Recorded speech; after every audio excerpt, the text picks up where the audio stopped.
ಸೌಮ್ಯ ಮಳಲಿ. ಇವತ್ತಿನ ಪ್ರಮುಖ ವಿದ್ಯಮಾನಗಳ 30 ಸುದ್ದಿಯನ್ನ ಒಂದೊಂದಾಗಿ ನೋಡ್ತಾ ಹೋಗೋಣ. ಯಾದಗಿರಿಯಿಂದ ಪಾಕಿಸ್ತಾನಕ್ಕೆ ಸ್ಯಾಟಲೈಟ್ ಕರೆ ಹೋಗಿರುವ ಕುರಿತು ಎಸ್ಪಿ ಡಾಕ್ಟರ್ ಸಿಬಿ ವೇದಮೂರ್ತಿ ಪ್ರತಿಕ್ರಿಯೆ ಕೊಟ್ಟಿದ್ದಾರೆ. ಯಾರೇ ಅನುಮಾನಾಸ್ಪದ ವ್ಯಕ್ತಿಗಳು ಕಂಡುಬಂದಲ್ಲಿ ಪೊಲೀಸ್ ಇಲಾಖೆಗೆ ಮಾಹಿತಿ ನೀಡಿ. ಜಿಲ್ಲೆಯ ಆಂತರಿಕ ಭದ್ರತೆ ಕಾಪಾಡಲು ಸಾರ್ವಜನಿಕರು ಸಹಕರಿಸಬೇಕು. ಸ್ಯಾಟಲೈಟ್ ಕರೆ ಹೋಗಿರುವ ಬಗ್ಗೆ ಪರಿಶೀಲನೆ ನಡೆಸಲಾಗ್ತಾ ಇದೆ. ಭದ್ರತೆ ವಿಚಾರದಲ್ಲಿ ಯಾವುದೇ ಹೊಂದಾಣಿಕೆ ಇಲ್ಲ ಅಂತ ಹೇಳಿದ್ದಾರೆ.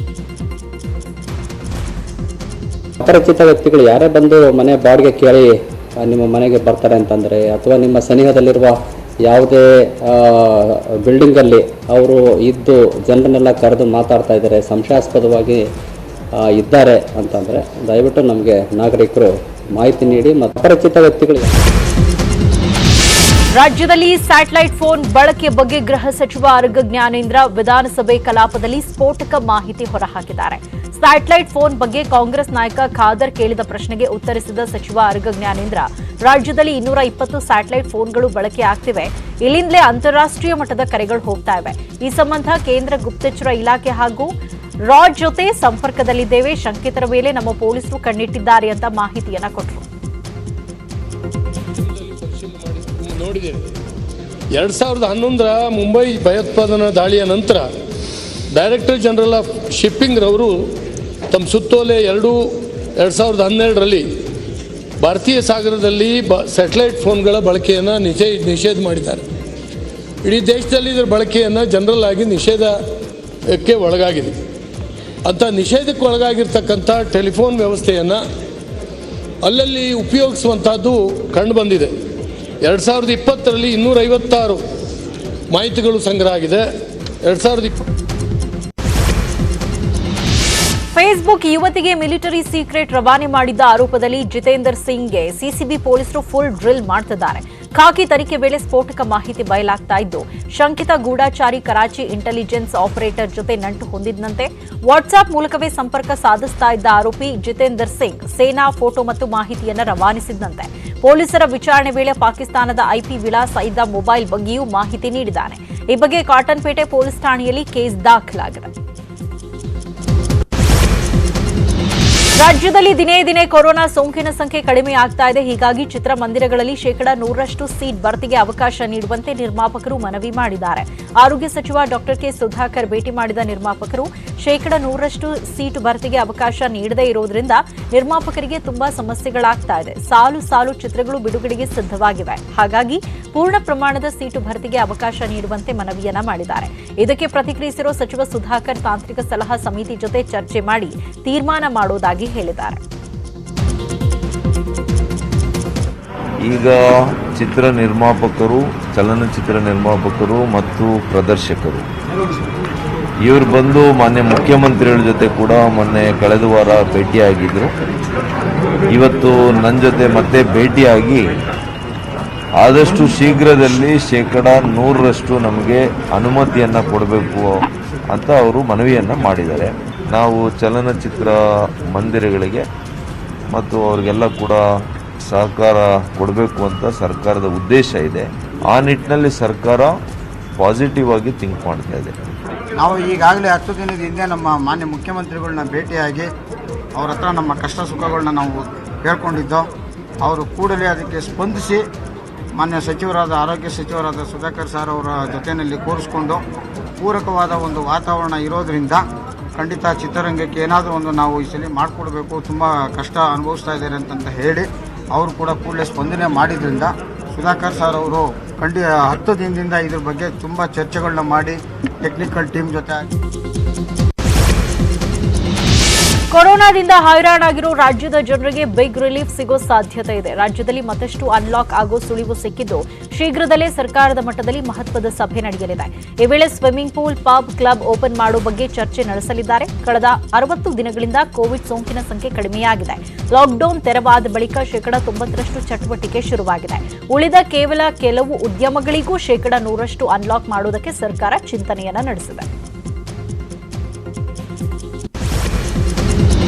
ಕೊರೋನಾ ಸೋಂಕು ಕಡಿಮೆ ಆಗ್ತಾ ಇದೆ ಅನ್ನೋ ಹೊತ್ತಲ್ಲೇ ಬೆಂಗಳೂರಿನ ಯಲಹಂಕದಲ್ಲಿರೋ ಬಿಎಸ್ಎಫ್ ಕ್ಯಾಂಪ್ನಲ್ಲಿ ಕೊರೋನಾ ಕೇಕೆ ಹಾಕ್ತಾ ಇದೆ. 51 ಯೋಧರಿಗೆ ಕೊರೋನಾ ಸೋಂಕು ತಗುಲಿರುವುದು ಪತ್ತೆಯಾಗಿದೆ. ಸೆಪ್ಟೆಂಬರ್ 11ರಂದು ಮೇಘಾಲಯದ ಶಿಂಗಾಂವ್ನಿಂದ ಬಹುತೇಕ ಯೋಧರು ವಾಪಸ್ ಆಗಿದ್ರು. ಹೀಗಾಗಿ 683 ಯೋಧರನ್ನ ಕೊರೋನಾ ಟೆಸ್ಟ್ಗೆ ಒಳಪಡಿಸಲಾಗಿತ್ತು. ಇದರಲ್ಲಿ 51 ಯೋಧರಿಗೆ ಕೊರೋನಾ ಪತ್ತೆಯಾಗಿದೆ. ಸದ್ಯ ದೇವನಹಳ್ಳಿ ಸರ್ಕಾರಿ ಆಸ್ಪತ್ರೆಯಲ್ಲಿ ಯೋಧರಿಗೆ ಚಿಕಿತ್ಸೆ ನೀಡಲಾಗ್ತಾ ಇದ್ದು, ಬಿಎಸ್ಎಫ್ ಕ್ಯಾಂಪ್ ಅನ್ನ ಕಂಟೈನ್ಮೆಂಟ್ ಝೋನ್ ಮಾಡಲಾಗಿದೆ. ಚಾಮರಾಜನಗರ ಜಿಲ್ಲೆಯ ಹನೂರು ಪಟ್ಟಣದ ಆರ್ಎಸ್ ದೊಡ್ಡಿ ಮೊರಾರ್ಜಿ ಶಾಲೆ ವಿದ್ಯಾರ್ಥಿಗಳಿಗೆ ಹೆಮ್ಮಾರಿ ಕೊರೋನಾ ಬೆನ್ನೇರಿದೆ. ವಸತಿ ಶಾಲೆಯಲ್ಲಿದ್ದ 3 ವಿದ್ಯಾರ್ಥಿಗಳಿಗೆ ಶೀತ, ಕೆಮ್ಮು, ಜ್ವರ ಕಾಣಿಸಿಕೊಂಡ ಹಿನ್ನೆಲೆಯಲ್ಲಿ ಕೋವಿಡ್ ಟೆಸ್ಟ್ ಮಾಡಲಾಗಿತ್ತು. ಇದೀಗ 3 ವಿದ್ಯಾರ್ಥಿಗಳಿಗೆ ರಿಪೋರ್ಟ್ ಬಂದಿದ್ದು ಕೊರೋನಾ ಸೋಂಕು ತಗುಲಿರುವುದು ದೃಢಪಟ್ಟಿದೆ. ಹೀಗಾಗಿ ಇತರೆ ವಿದ್ಯಾರ್ಥಿಗಳಿಗೂ ಕೋವಿಡ್ ಟೆಸ್ಟ್ ಮಾಡಲು ಮುಂದಾಗಿದ್ದಾರೆ. ಸರ್ಕಾರದ ವಿರುದ್ಧ ಸಮರ ಸಾರುವುದಕ್ಕೆ ಖಾಸಗಿ ಶಾಲೆಗಳು ಒಗ್ಗಟ್ಟಾಗಿ ನಿಂತಿವೆ. ವಿವಿಧ ಬೇಡಿಕೆಗಳಿಗೆ ಒತ್ತಾಯಿಸಿ ನಾಳೆ ಬೃಹತ್ ಪ್ರತಿಭಟನೆ ನಡೆಸಲು ನಿರ್ಧರಿಸಿದ್ದು, ಸುಮಾರು 6,000ಕ್ಕೂ ಹೆಚ್ಚು ಶಿಕ್ಷಕರು, ಸಿಬ್ಬಂದಿ ಭಾಗವಹಿಸಲಿದ್ದಾರೆ. ರೂಪ್ಸಾ ಕರ್ನಾಟಕ ಖಾಸಗಿ ಶಾಲೆಗಳ ಒಕ್ಕೂಟ ಹಾಗೂ ಕಲ್ಯಾಣ ಕರ್ನಾಟಕ ಖಾಸಗಿ ಶಾಲೆ ಒಕ್ಕೂಟ ಜಂಟಿಯಾಗಿ ಪ್ರತಿಭಟನೆಯನ್ನ ನಡೆಸಲಿವೆ. 1995ರ ನಂತರ ಕನ್ನಡ ಶಾಲೆಗಳನ್ನು ಅನುದಾನಕ್ಕೆ ಒಳಪಡಿಸುವುದು, ಶಾಲೆಗಳ ಮೇಲೆ ಬಿಇಒ, ಡಿಡಿಪಿಐ ಕಿರುಕುಳಕ್ಕೆ ಕಡಿವಾಣ ಹಾಕಬೇಕು, ಹಾಗೆಯೇ ಸ್ಥಗಿತಗೊಂಡಿರುವ ಆರ್ಟಿಇ ಅನುಷ್ಠಾನ ಮತ್ತೆ ಪುನರಾರಂಭಿಸಬೇಕು ಅಂತ ಪಟ್ಟು ಹಿಡಿದಿದ್ದಾರೆ. ಬೆಂಗಳೂರಿನ ರಸ್ತೆ ಗುಂಡಿಗಳ ಬಗ್ಗೆ ಗೌರವ್ ಗುಪ್ತಾಗೆ ಮಾಹಿತಿ ಇಲ್ವಾ? ಯಾವುದೇ ಮಾಹಿತಿ ಇಲ್ಲದೆಯೇ ಸುದ್ದಿಗೋಷ್ಠಿ ಮಾಡಿ ಎಡವಟ್ಟನ್ನ ಮಾಡಿಕೊಂಡ್ರ ಅನ್ನೋ ಪ್ರಶ್ನೆ ಎದ್ದಿದೆ. ಬೆಂಗಳೂರಿನ ಕಿಲ್ಲರ್ ಗುಂಡಿ ಮೇಲಿಂದ ಮೇಲೆ ವಾಹನ ಸವಾರರು ಬಲಿಯಾಗ್ತಾ ಇದ್ದಾರೆ. ಕಳೆದ 15 ದಿನಗಳಲ್ಲೇ ಗುಂಡಿಗೆ ಬಿದ್ದು 2 ಸಾವನ್ನಪ್ಪಿದ್ದಾರೆ. ಇಷ್ಟಾದ್ರೂ ಇನ್ನೂ ಪಕ್ಕಾ ಮಾಹಿತಿ ಪಡೆದಿಲ್ವಾ ಅನ್ನೋ ಅನುಮಾನ ವ್ಯಕ್ತವಾಗಿದೆ. ಬೆಂಗಳೂರಲ್ಲಿ ಈಗಿರೋದು ಕೇವಲ 1344 ಗುಂಡಿಗಳಂತೆ, ಉಳಿದ ಎಲ್ಲಾ ಗುಂಡಿಗಳನ್ನ ಮುಚ್ಚಿದೆ ಅಂತ ಬಿಬಿಎಂಪಿ ಹೇಳಿದ್ದಾರೆ. ರಸ್ತೆ ಗುಂಡಿಗಳ ಬಗ್ಗೆ ಪ್ರಶ್ನೆ ಮಾಡಿದ್ರೆ ಇದು ಅಧಿಕಾರಿಗಳು ಕೊಟ್ಟ ಲೆಕ್ಕ ಅಂತ ಗೌರವ್ ಗುಪ್ತಾ ಜಾರ್ಕೊಳ್ತಾ ಇದ್ದಾರೆ. ಆರ್ಟಿರಿಯಲ್, ಸಬ್ ಆರ್ಟಿರಿಯಲ್ ರಸ್ತೆಗಳು, ಪ್ರಮುಖ ರಸ್ತೆಗಳಲ್ಲಿ ಸುಮಾರು 1344 ರಸ್ತೆಗಳು, ಕಿಲೋಮೀಟರ್ ರಸ್ತೆಗಳು. ಅದರಲ್ಲಿ ಕೆಲವು ರಸ್ತೆಗಳಲ್ಲಿ ಕಾಮಗಾರಿ ನಡೀತಾ ಇದೆ. ಉದಾಹರಣೆಯಾಗಿ ಸ್ಮಾರ್ಟ್ ಸಿಟಿ ಕಾಮಗಾರಿ ನಡೀತಾ ಇದೆ. ಕೆಲವು ಕಡೆ ಟೆಂಡರ್ ಶೋರು, ಕೆಲವು ಕಡೆ ವೈಟ್ ಟಾಪಿಂಗ್ ಕಾಮಗಾರಿಗಳು ನಡೀತಾ ಇದೆ. ಕೆಲವು ಕಡೆ ಮೆಟ್ರೋ ಕಾಮಗಾರಿಗಳು ನಡೀತಾ ಇದೆ. ಎಲ್ಲೆಲ್ಲಿ ನಡೀತಾ ಇದೆ ಅಲ್ಲಿ ಅವಶ್ಯಕತೆಗೆ ತಕ್ಕಂತೆ ಅವರು ರಸ್ತೆಯಲ್ಲಿ ಕಾಮಗಾರಿ ನಡೆಸ್ತಾ ಇದ್ದಾರೆ.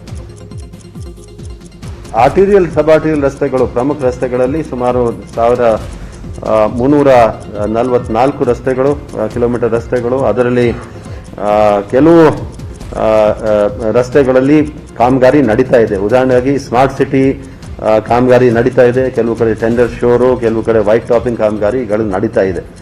ಕೆಲವು ಕಡೆ ಮೆಟ್ರೋ ಕಾಮಗಾರಿಗಳು ನಡೀತಾ ಇದೆ. ಎಲ್ಲೆಲ್ಲಿ ನಡೀತಾ ಇದೆ ಅಲ್ಲಿ ಅವಶ್ಯಕತೆಗೆ ತಕ್ಕಂತೆ ಅವರು ರಸ್ತೆಯಲ್ಲಿ ಕಾಮಗಾರಿ ನಡೆಸ್ತಾ ಇದ್ದಾರೆ.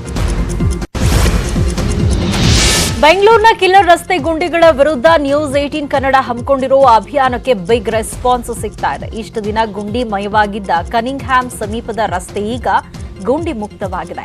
ಕಳೆದೊಂದು ದಶಕದಲ್ಲಿ ಆಗದ ರಸ್ತೆ ಕಾಮಗಾರಿ ನ್ಯೂಸ್ 18 ಕನ್ನಡ ವರದಿ ಮಾಡಿದ ಬೆನ್ನಲ್ಲೇ ಆಗಿದೆ. ನಡು ರಸ್ತೆಯಲ್ಲೇ ಇದ್ದ 4 ಅಡಿ ಆಳದ ಗುಂಡಿಯನ್ನ ಬಿಬಿಎಂಪಿ ಅಧಿಕಾರಿಗಳು ಮುಚ್ಚಿದ್ದು, ನ್ಯೂಸ್ 18 ಜನಪರ ಕಾಳಜಿಗೆ ಜನ ಶ್ಲಾಘನೆ ವ್ಯಕ್ತಪಡಿಸಿದ್ದಾರೆ. ಅತ್ತ ಶಿವಾಜಿನಗರ ಸರ್ಕಲ್ ರಸ್ತೆಯಲ್ಲಿದ್ದ ಗುಂಡಿಗಳಿಗೂ ಮುಕ್ತಿ ಸಿಕ್ಕಿದೆ. ನ್ಯೂಸ್ 18 ವರದಿ ಬಳಿಕ ಎಚ್ಚೆತ್ತ ಅಧಿಕಾರಿಗಳು ಗುಂಡಿ ಮುಚ್ಚಿ ಡಾಂಬರ್ ಹಾಕಿದ್ದಾರೆ.